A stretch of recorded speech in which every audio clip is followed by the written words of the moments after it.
Am I on? Oh, okay. What's up, brother? Hashtag the Sea Dog here, talking about Ring of Honor's Death Before Dishonor. So last night, depending on when you're watching this, on 2021, Ring of Honor had its pay-per-view, Death Before Dishonor. So, brother, I'll tell you straight up, I did miss the pre-show. Now that's a failure on my part as a wrestling media, wrestling journalist, reporter, whatever you want to call it. But as a fan, or from a fan's perspective, that might be a failure on Ring of Honor's part. You got to make sure you get everything out there for everyone to see. Hey, it's not just a pay-per-view night, we have a pre-show. And that was on YouTube. I don't know if it was on Fight. So I didn't get to see it. I know they had an Honor Rumble. I know who won it. I'm going to watch it later. So the pay-per-view. Let's get into the pay-per-view. First off, I got to point out issues it had. Oh, by the way, speaking of issues, this recording device is having issues. So if this cuts off, I'm not going to redo this because it won't come out as good. It never does when you try to repeat what you said off the cuff. And we try to get these out as soon as possible, so I don't want to have to put it into editing and try to edit it all together. So anyway, Ring of Honor's issues. So they had two matches where the ref counted to two and then did the almost, but guy never lifted his shoulder. You had what pretty much was an NXT match between Jake Atlas and Taylor Rust, formerly known as Tyler Rust, unless he has a twin. Because he did look a little different. Maybe he didn't just come out looking dopey like he did when he was with NXT. I'm talking about Taylor Rust. So anyway, they had a match, and I believe Jake Atlas got knocked out. He got knocked silly. And the ref counted 1, 2, and then did the almost slap the mat 3, almost slapped the mat 2, but Jake Atlas didn't move his shoulder. And then he did, but it was like so weak. So, I mean, really, it wasn't a Ring of Honor's fault, but I think Taylor Rust accidentally knocked out Jake Atlas. Or it's possible Jake Atlas messed up and he knocked himself out. So later in the pay-per-view, in the pure title match between Woods and Grisham, Woods hits Grisham with the the Chaos Theory German suplex. It's that rolling backwards into a German suplex. If you don't know what that is, that might not have been the best description. So he hits that, and it looked fine. It didn't look botched. And the ref, 1, 2, but it doesn't look like Grisham moved at all. But ref's like, hey, yeah, he lifted his shoulder just barely. And both matches, after that, the other guy did not look too good. So I would bet the house on both those matches. Well, on Atlas, I would bet the house that, on the Atlas Rust match, I would bet the house that Atlas got knocked out. Now, spoiler alert, if you don't want to know what happened, spoiler alert, there's going to be spoiler alerts in this video. So if you didn't watch it, you might not want to listen. So I wouldn't bet the house on Grisham getting knocked out. He may have forgot the finish to the match. Because the finish to the match Woods puts Grisham in what looks like a tombstone and flips him over his head. Like some weird... The move... I'd never seen that move before. It was very interesting, and I'm wondering if Grisham may have forgotten what the finish was. No, because he didn't look as bad as Jake Atlas did. Atlas looked messed up for the what little bit that match went after he got matched. He had his little 1, 2, 3, but it wasn't 3. Grisham, he didn't look as bad. He did look rocked though. So, but it may have just been, he may have just been confused. It's like, oh, I messed up, and like, I don't know. So anyway, I'll have to say this. I want to say the best match of the night was the women's world title match between Roxy and Elise, the Lucha Baddie. I'm forgetting her full name. It's something Alize. Hey, you didn't win the championship, so don't complain. Winners get their names. So Roxy won that, if you can't tell. Very good match. The pay-per-view, by the way, had this weird feel to it. It was very chill. It wasn't a full house. You gotta give COVID some credit on that one, because it was supposed to be in Lakeland, Florida, I believe, and they moved it to the 2300 Arena in Philly after Florida supposedly had a spike in cases, even though I keep hearing contradicting reports on that, but this isn't the news. Don't even comment on... If you comment in the video or in the comments about Florida and COVID, I might delete you. Might get you deleted. Unless maybe you make a good point, and then it's like, well, yeah, maybe that info should be shared. Anywho, so you gotta figure, since the pay-per-view was moved, and there's probably people who are just hesitant in general, especially in big cities, to gather, because that seems to be the worst spots for really any kind of virus, because you have people grouped up. So there wasn't a full house, but the crowd did seem hyped for what few people. It's kind of like an Impact show. Now that they're back from COVID, or the crowds are.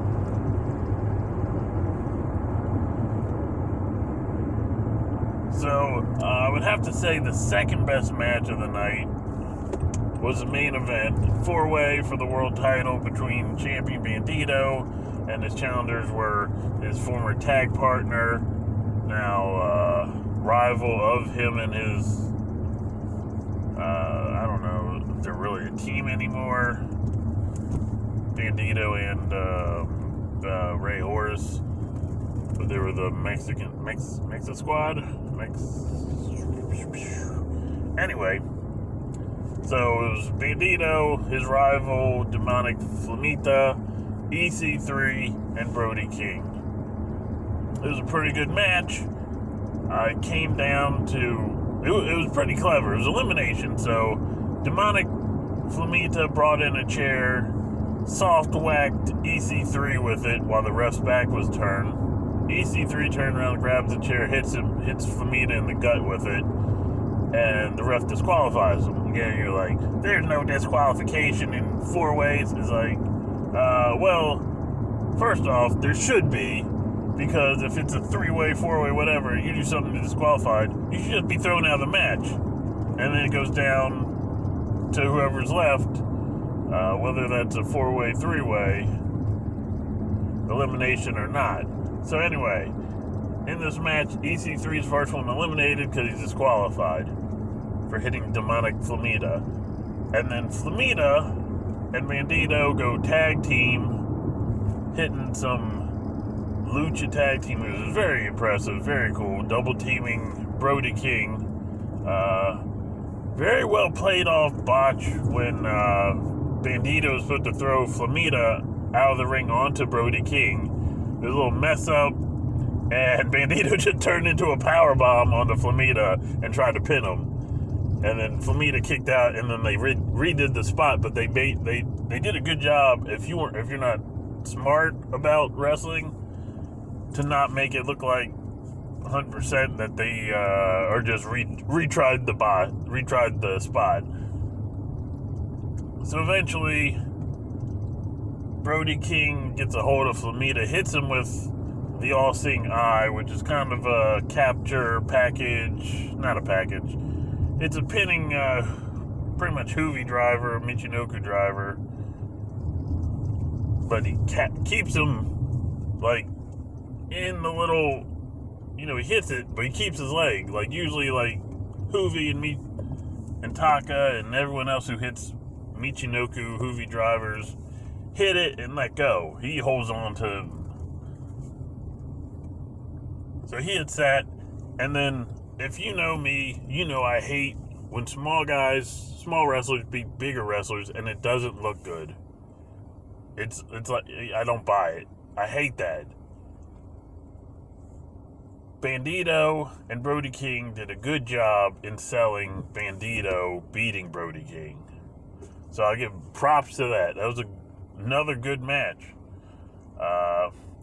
The Josh Woods, Johnson Grisham pure title match was good. Except for the little, 1, 2, 3. That wasn't a 1, 2, 3.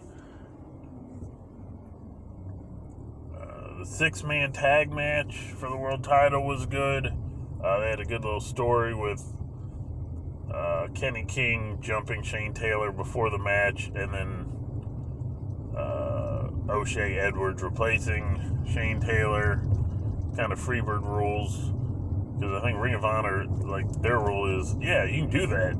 Like, if you need to replace one of your partners, go ahead. Don't just give up the belt. Like, I didn't get why in NXT, when Oni Lorcan and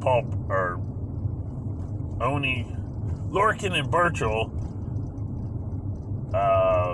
lost the tag titles because Burchill got hurt. And it'd be one thing if Oni didn't have, like, another guy he was associated with. He was associated with Pete Dunne, who, during COVID, willingly gave up his belt to Timothy Thatcher to team with Riddle. It'd be interesting to see Riddle and Pete Dunne again tag team together. Dude, Matt Riddle almost has the, I guess he's halfway to the Grand Slam of WWE tag titles. But he almost has a triple crown, because if you don't count, I think a lot of people don't count the NXT UK tag titles. Anyway, back to the pay-per-view. So I'm going to have to say, overall, it was a good pay-per-view. It wasn't great. I'm going to have to complain about some of the fans.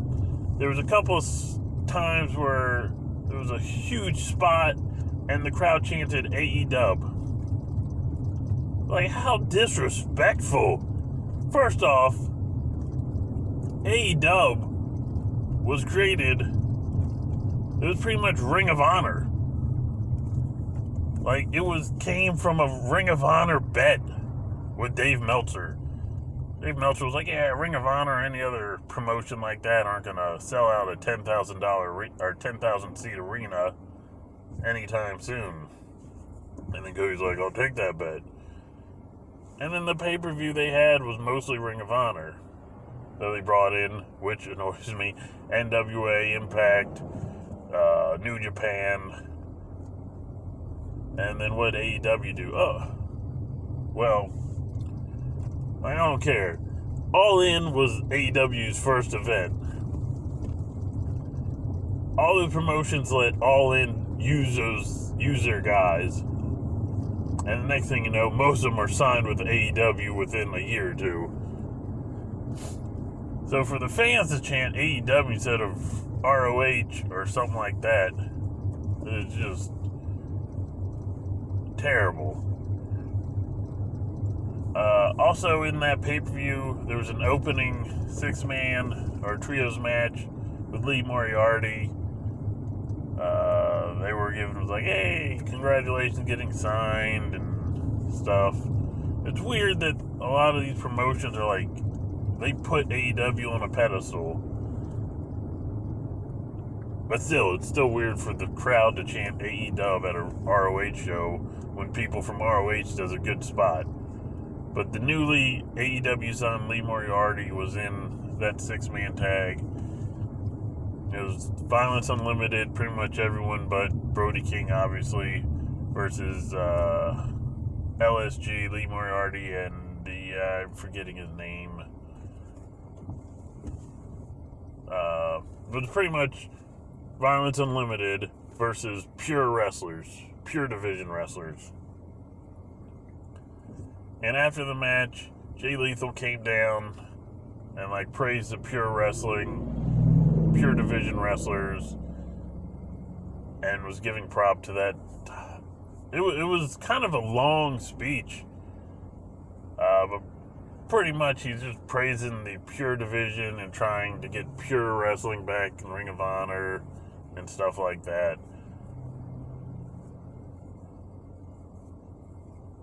What else is there? And I think that's about it. I don't want to drag this video out.